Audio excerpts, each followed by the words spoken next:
बतावल कर। कहाँ जालू कहाँ आवेलू बतावल कर। काहे बताई? अच्छा ना बताइबू। जने मर्द खानी हक तू जतावल कर। कहाँ जालू कहाँ आवेलू बतावल कर।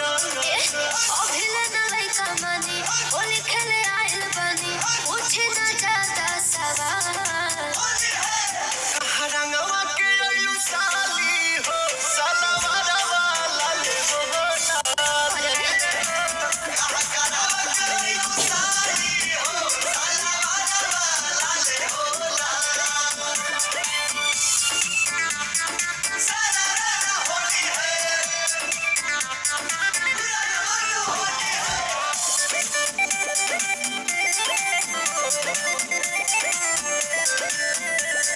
देखो चला भजनी साहसन ए जीजा सुनब न तोहर भाषण ए जीजा कि दीदिया के गोदे में जाके लगावा अपन आसन ए जीजा। जाओ तो हमरो सुना बोलिए तो। हो हमरा ऊपर से हो खाता फील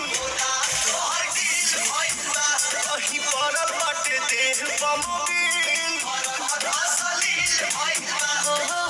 तोहरे हजीजिया से कह देब दीदिया से जे होए हरता। करवा के आइलू साली हो सलवार वाला ले हो लाल।